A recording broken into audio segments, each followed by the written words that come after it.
어느 교회 신학교를 막 입학한 초짜 전도사님이 부임했습니다.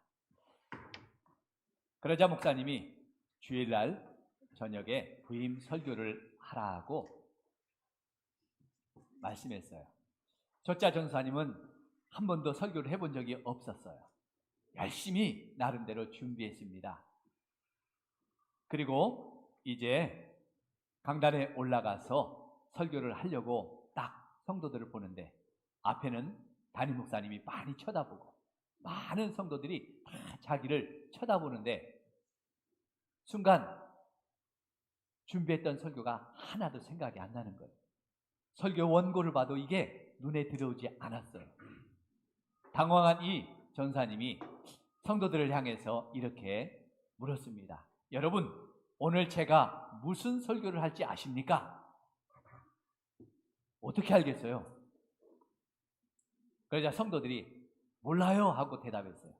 그러자 이 전사님이 여러분이 모르면 저도 모릅니다 하고 내려가 버렸어요. 하도 참 이상하다 해서 다음 주일날 또 목사님이 설교를 다시 하라고 부탁했습니다. 그 다음 주일 이제 저녁에 저녁 설교를 하는데 딱 올라와서 또 이 전사님이 성도들을 바라보면서 하는 말이 여러분, 오늘은 제가 무슨 설교를 할지 아십니까? 물었어요.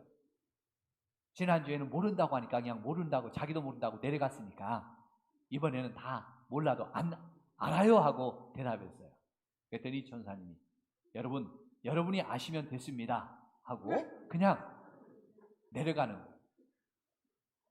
목사님이 가만히 보니까 이거 좀 이상하다 하고 다시 셋째 주에도 설교를 하라고 이야기했습니다.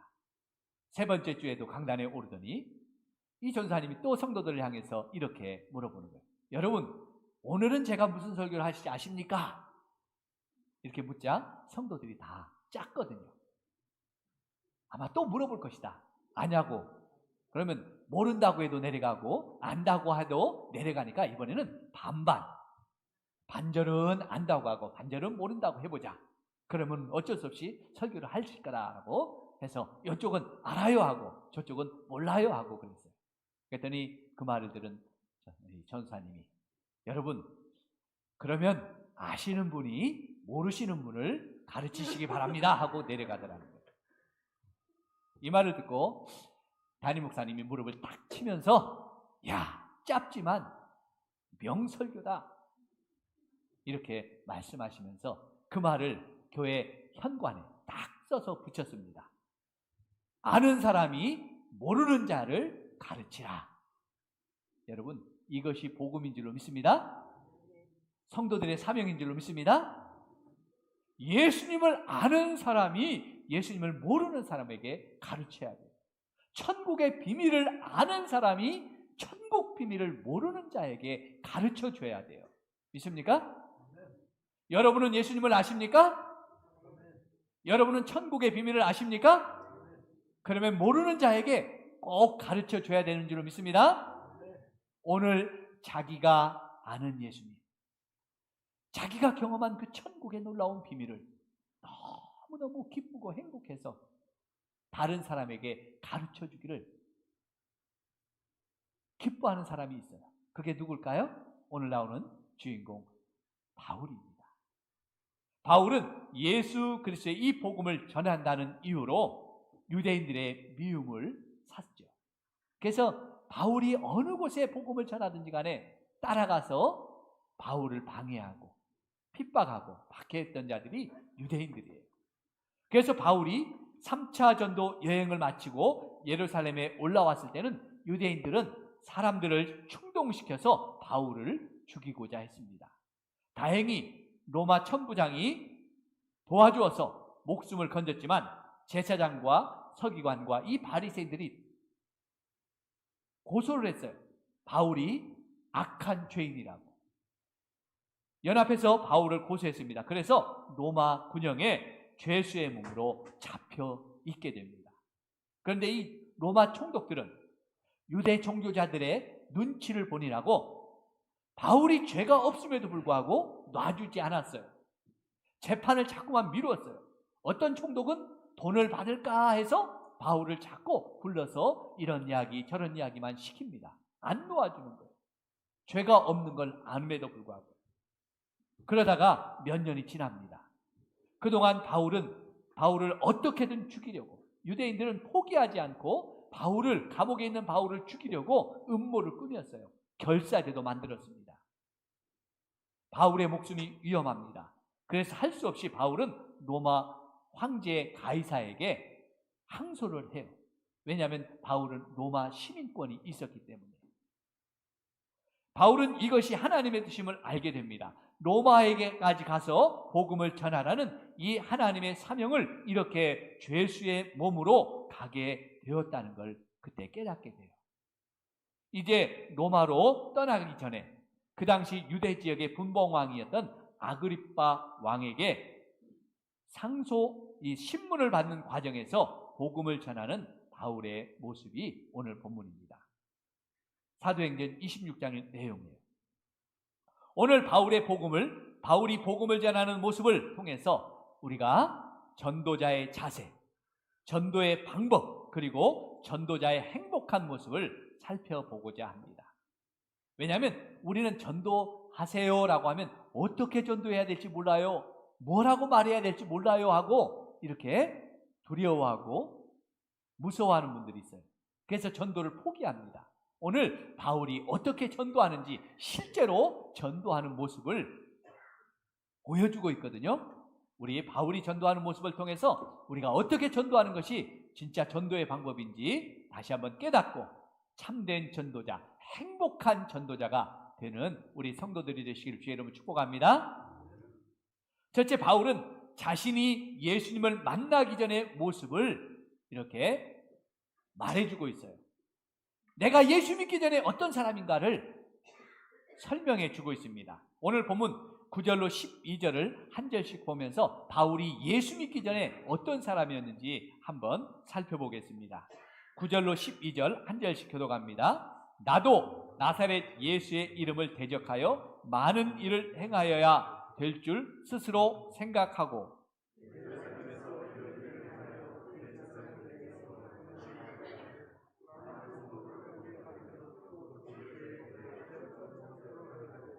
또 모든 회당에서 여러 번 형벌하여 강제로 모독하는 말을 하게 하고 그들에 대하여 심히 격분하여 외국 성에까지 가서 박해하였고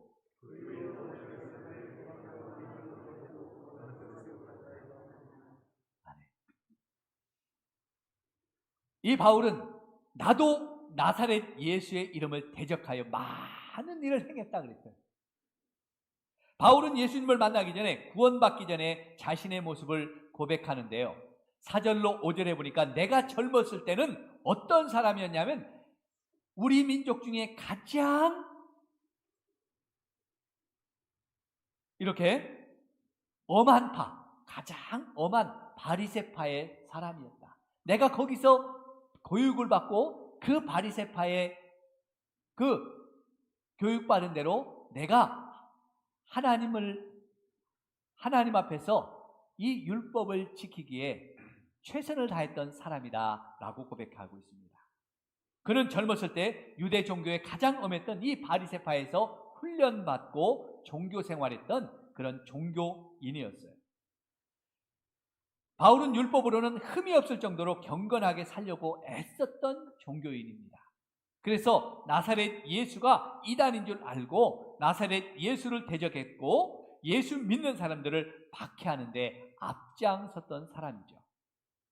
성도들을 잡아다가 옥에 넘겼고 스데반이 복음을 전해다가 유대인들에게 잡혔을 때는 저 사람은 죽여야 된다고 이제 찬송표를 던지기도 했던 사람이에요.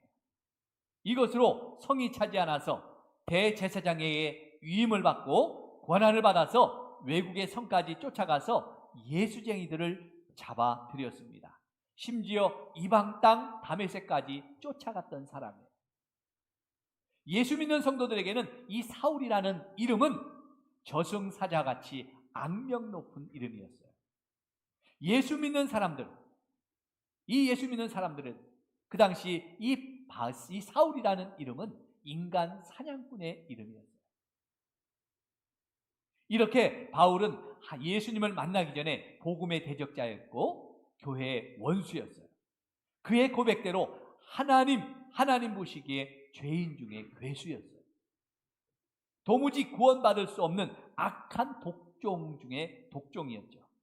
하나님의 은혜하고는 전혀 상관없는 사람이었습니다.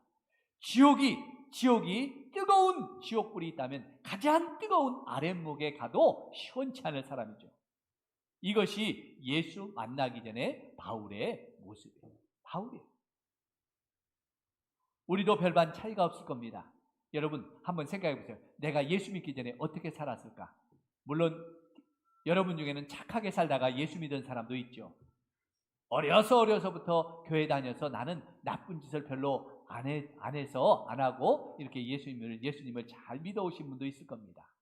그러나 많은 사람들이 저부터도 내가 예수 믿기 전에, 내가 구원받기 전에 제 모습을 돌아보면 죄 가운데 있는 존재였다는 것이죠. 구원받을 만한 구석이라고는 눈꼽만큼도 찾아볼 수 없는 하나님의 원수, 교회의 원수였던 우리입니다. 나 같은 사람이 어떻게 예수님을 알고 예수님을 믿게 되었을까? 도저히 상상할 수도 없는 일이죠. 여러분, 이렇게 예수 믿기 전 나의 모습을 간증하는 게 전도의 첫걸음이라는 거예요. 나도 예수님을 믿기 전에는 술 먹고 도박하고 죄만 짓던 그런 사람입니다. 나도 예수, 교회라는 이 말만 들어도 내가 밥상머리를 엎었던 그런 사람입니다. 우리 아이들, 내 아내, 내 가족들 교회 못 나가도록 때리고 핍박했던 그런 사람입니다. 나도 예수쟁이들을 보면 도저히 이해가 안 갔던 사람입니다. 저도 그런 사람이었어요 하면 어떻게 했어요? 그 말을 들은 상대방이 아무리 참 나쁜 짓을 하고 악하게 사는 사람도 저 사람도 나와 같이 그런 마음을 품었었구나. 저 사람도 그랬구나 라고 이렇게 공감이 가죠. 이것이 전도의 첫걸음입니다. 내가 예수 믿기 전에 나도 당신과 별반 다를 게 없었던 그런 죄인이었습니다. 이런 고백을 하는 거죠. 여러분, 이런 죄인을 예수님이 어떻게 하셨습니까? 복음의 원수였던 사울을 어떻게 하셨을까요? 오늘 두 번째, 그래서 복음의 대적자요 성도와 교회의 원수였던 이 사울을 주님이 찾아가 주셔요. 버리지 않고 찾아가 주신다는 사실입니다. 어떻게 찾아가 주셨는지 오늘 본문 13절로 18절 말씀을 다시 한번 한 절씩 읽어보겠습니다. 13절로 18절입니다. 왕이여, 정오가 되어 길에서 보니 하늘로부터 해보다 더 밝은 빛이 나와 내 동행들을 둘러 비추는지라.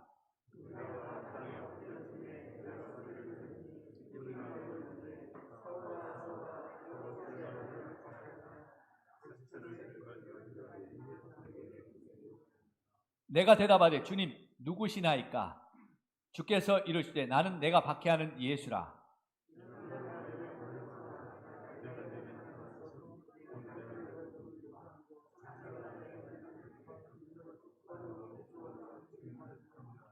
이스라엘과 이방인들에게서 내가 너를 구원하여 그들에게 보내어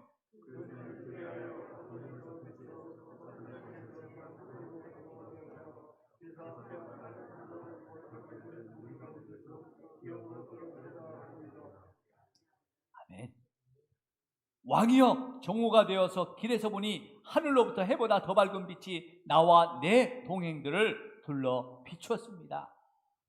다메섹에 도망간 성도들을 잡으려고 그 다메섹으로 쫓아가는 이 사울이라는 청년을 주님이 찾아와 주셨습니다.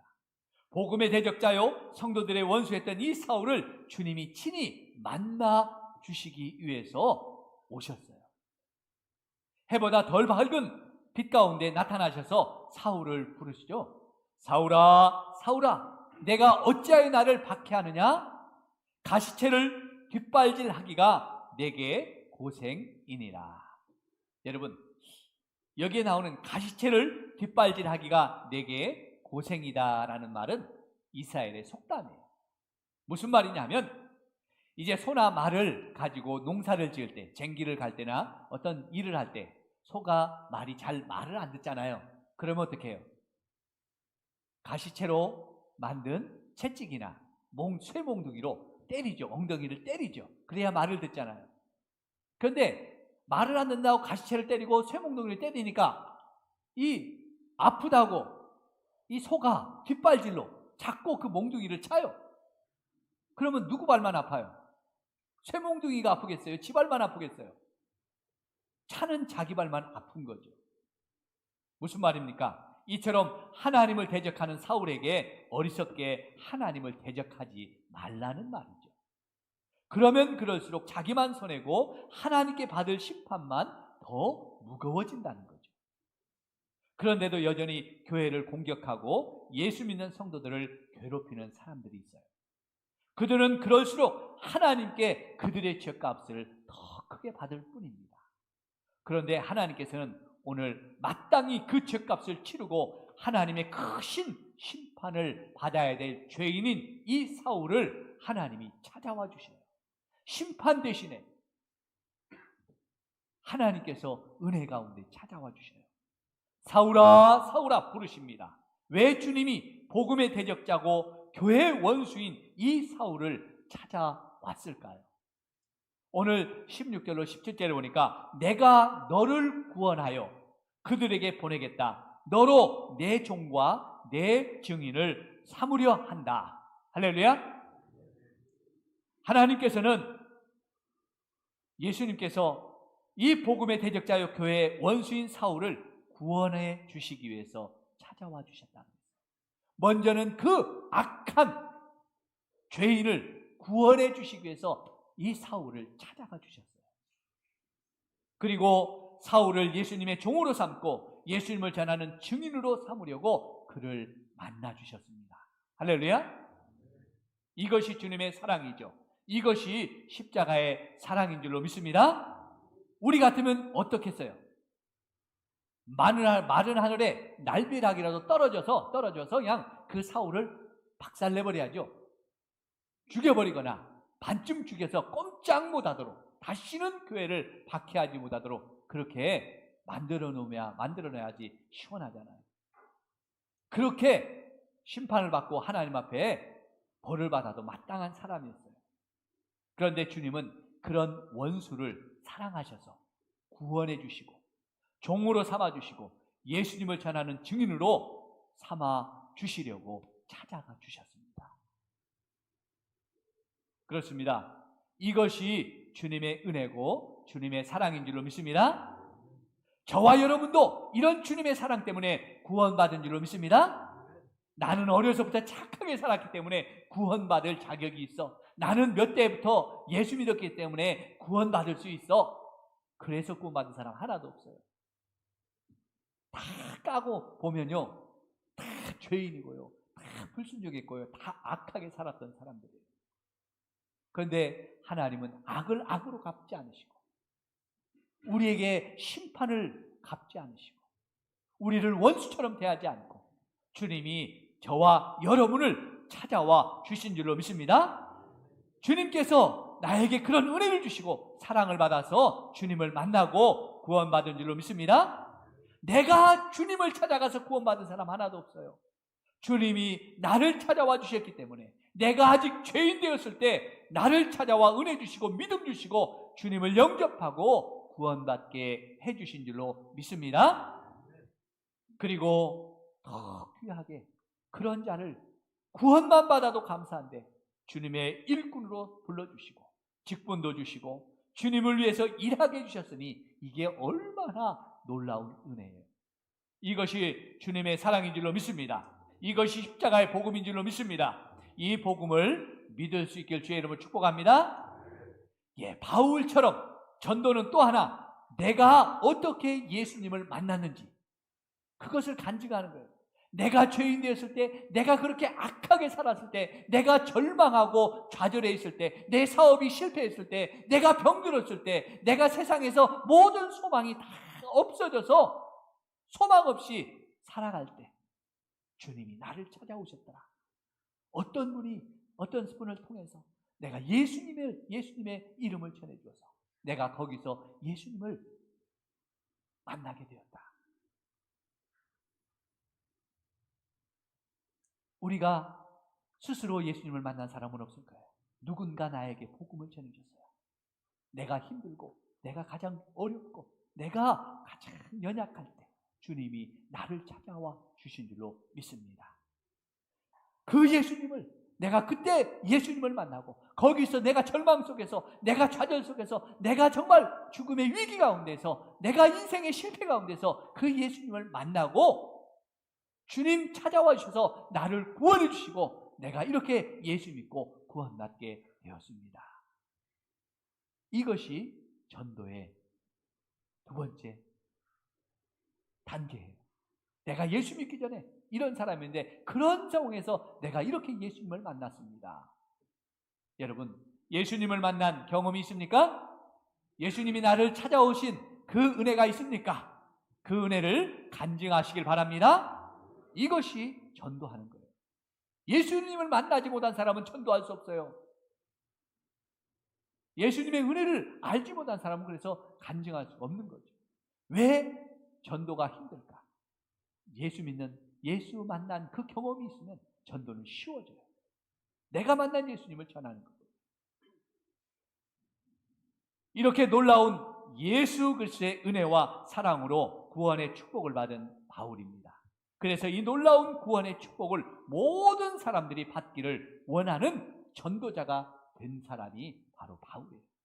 내가 이런 축복을 받고 나니까 너무 감사하고 너무 행복합니다. 여러분도 나의 행복처럼, 여러분도 내가 기뻐하는 것처럼 이 구원의 놀라운 은혜를 누리시기 바랍니다 해서 그런 전도자가 되었던 바울이에요. 어떻게 그가 이런 행복한 전도자가 되었는지 우리 29절 같이 한번 읽어봅니다. 그의 고백을 한번 들어봅니다. 29절입니다. 바울이 이르되 말이 적으나 많으나 당신뿐 아니라 오늘 내 말을 듣는 모든 사람도 다 이렇게 결박된 것 외에는 나와 같이 되기를 하나님께 원하나이다 하니라. 아멘. 바울의 소원은 자기 민족, 자기 백성 모두가 나처럼 자신처럼 예수님을 영접하고 구원받는 하나님의 백성이 되기를 원했습니다. 왜요? 이스라엘 백성들은 먼저 된 하나님의 백성들이잖아요. 그런데 예수 그리스도를 믿지 않아요. 예수 그리스도를 배척하는 거예요. 이방 사람들은 복음을 전할 때마다 그들이 예수를 믿고 하나님의 구원의 이 놀라운 축복을 받고 누리는데 유독 유대인들만, 자기 민족들만 어리석은 율법에 눈이 가리워서 하나님을 알지 못하고 십자가의 은혜를 오해하고 있었습니다. 아니, 이름만 하나님을 알지 그 놀라운 하나님의 십자가의 은혜를 깨닫지 못했어요. 예수 그리스도의 부활도 부인했습니다. 오히려 예수님을 핍박하고 죽였습니다. 성도들과 교회를 박해합니다. 점점점 더 하나님의 은혜에서 멀어져가는 그 백성들을 보면서 바울은 너무 마음이 안타까웠어요. 너무너무 답답했습니다. 너무너무 마음이 무거웠어요. 그래서 자신이 예루살렘에 올라가면 붙잡힐 줄 알았습니다. 아니, 죽을 줄도 알았습니다. 죽을 수도 있겠다라고 했습니다. 그렇지만 자기 백성, 자기 민족에게 이 구원의 복음을 전하기 위해서 뜨거운 마음으로 포기하지 않고 그 예루살렘으로 올라가는 바울이었죠. 찾아왔어요. 그래서 목이 터져라 십자가의 복음을 외쳤습니다. 자신의 간증을 다해서 내가 만난 예수님을 그 동족에게, 자기 백성에게 전했어요. 왜 그랬을까요?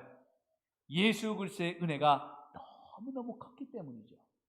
십자가의 사랑과 용서로 받은 이 구원의 축복이 너무너무 행복했기 때문에 그 기쁨과 행복을 자기가 사랑하는 자기 백성, 자기 가족들, 자기 동족들이 그 기쁨과 행복과 축복을 누리기를 원했기 때문에,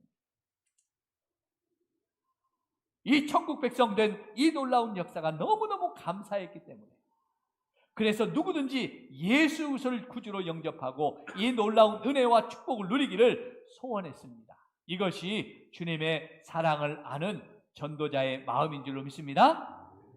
여러분 예수 믿고 행복하십니까? 예수 믿고 감사하십니까? 예수 믿고 기쁘십니까? 이 기쁨을 나만 누려서는 안 되잖아요. 바울은 율법에 매여서 자기 생각대로 예수님을 대적하고 교회를 박해하며 성도들을 잡아다가 옥에 가두었을 때는 결코 행복하지 않았어요. 바리새인으로 율법에 매여 살 때는 행복하지 않았어요. 아무리 열심히 교회를 핍박하고 성도들을 옥에 잡아다 가두어도 행복함이 없었어요. 오히려 그의 마음에는 분노함이 넘쳤어요. 그런데 다메섹 도상에서 그를 찾아오신 예수님을 만나 복음으로 구원받고 보니까 너무너무 행복한 거예요. 예수님의 종으로 복음을 전하는 증인으로 사는 것이 너무너무 감사하고 기쁜 거예요. 그래서 사람들에게 그 행복을 전하기 위해서 온 세계를 누비면서 이 복음을 전했던 바울입니다. 때로는 매를 맞았습니다. 때로는 추위와 더위에 굶주렸습니다. 때로는 죽을 뻔도 했습니다. 때로는 배가 파선해서 그냥 바다 고기밥이 될 뻔했어요. 감옥에도 간 적이 있습니다. 강도를 만 적이 있습니다. 그는 그럼에도 불구하고 행복하고 기쁘고 즐거웠어요. 감사했어요. 그래서 모든 사람이 나와 같은 사람이 되기를 원합니다. 모든 사람이 내가 행복한 것처럼, 내가 감사한 것처럼, 내가 기뻐한 것처럼 하나님의 백성이 되고 천국 백성이 되는 것이 내 소원입니다. 예수 믿고 구원받은 사람 되기를 그는 기도했어요. 여러분, 이것이 예수님을 만난 후에 변화된 바울의 모습이죠. 또 하나의 전도의 방법은 내가 예수 믿고 변화된 나의 모습을 전하는 거예요. 내가 예수 믿기 전에는 내가 요런 사람이었다. 내가 예수 믿기 전에는 행복을 몰랐던 사람이다. 내가 예수 믿기 전에는 도박하고 술 먹고 죄지었다. 그것이 행복인 줄 알았다. 내가 예수 믿기 전에는 술 먹는 게 즐거움이었다. 그런데 이제 예수 믿고 나니까 술 먹는 게 즐거움이 아니라 술 안 먹어도 행복하고, 이제는 새로운 행복이 있다. 교회 가는 게 행복이고, 전도하는 게 행복이고, 예배 드리는 게 행복이고, 세상에서 주지 못하는 그 놀라운 기쁨이 내 안에 있다는 걸 간증하는 거예요. 세상 사람들은 세상의 모든 즐거움들로 즐거우려고 합니다.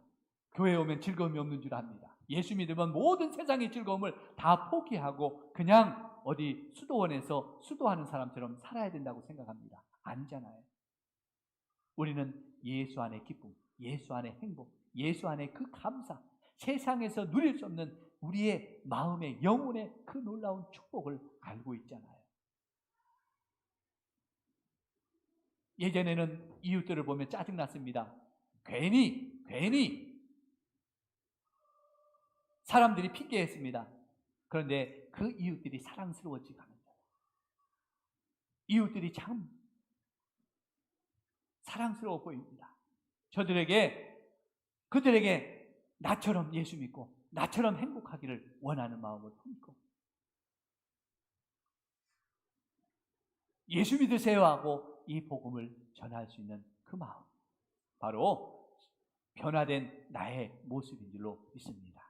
여러분, 예수 믿고 내가 변화된 사람, 예수 믿고 변화되지 않은 사람은 복음을 전할 수가 없죠. 예수 믿어도 예수 믿고 뭐가 변화됐어? 예수 믿고 달라진 게 뭐야? 이렇게 물을 때 그냥 내가 30년 40년 교회 다녔지만 그냥 그려 하면 누가 예수 믿겠습니까?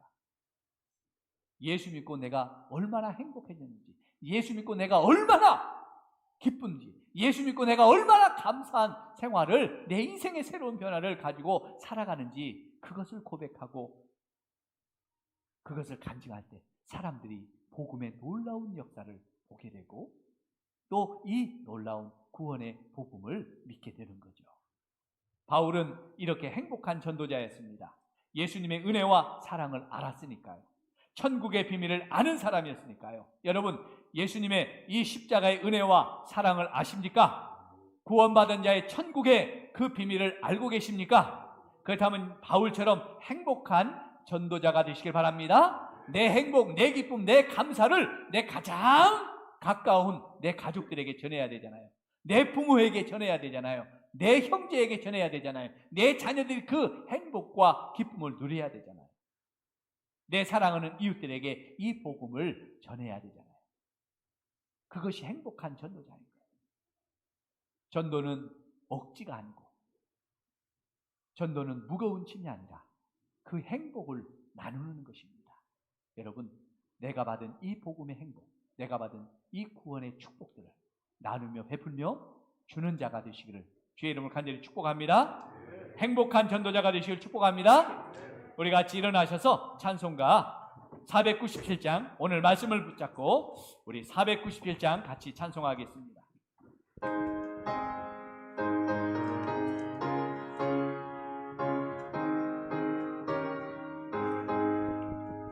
주 예수 넓은 사랑 은으신 은혜를 나 힘써 전파함은 참 기쁜 일일세.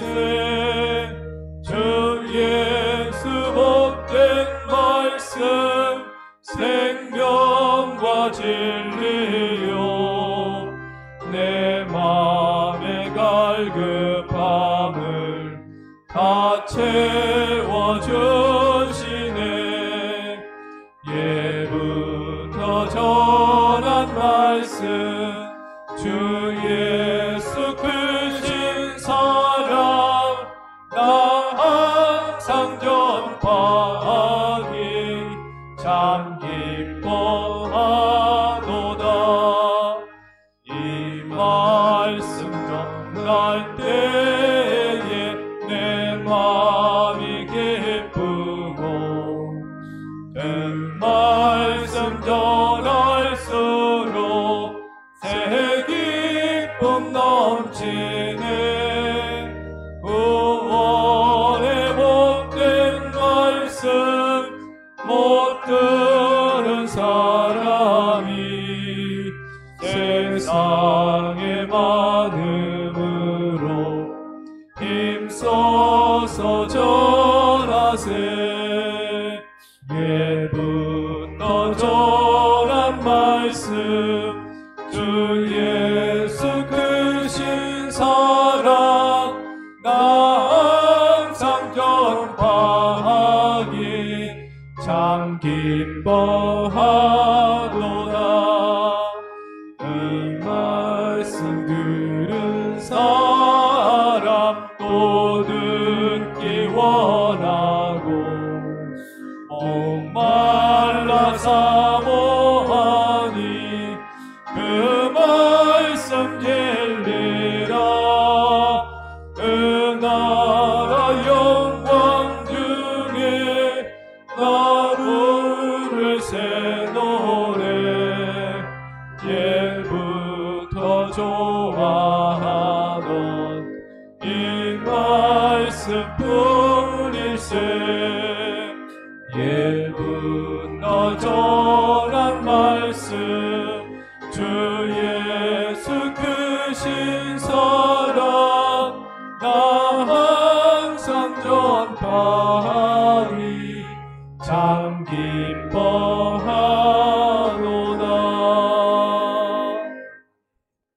오늘 말씀을 붙잡고 우리 가슴에 손 얹고 같이 기도합니다. 하나님, 나 같은 죄인을 찾아와 주시고 구원해 주신 것 감사합니다. 이제 나도 이 놀라운 복음, 은혜의 복음 행복하게 전하는 전도자가 되게 주옵소서. 나처럼 구원받으라고, 나처럼 행복하라고 예수님 전하는 그런 전도자가 되게 해 주옵소서. 하나님이여, 이 행복을 가지고 한 주간도 승리하는 하나님의 백성으로 살게 해 주옵소서. 우리 같이 기도합니다. 하나님 아버지 감사합니다.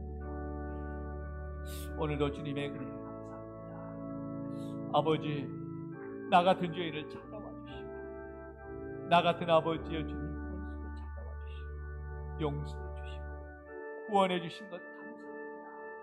이제 나도 이 놀라운 복음, 은혜의 복음, 아버지의 행복하게 전하, 이 행복의 복음을 전할 아버지의 행복한 전도자가 되길 바랍니다. 나처럼 구원받다고, 나처럼 행복하라고 예수님 전하는 그런 아버지의 전도자가 되길 바랍니다.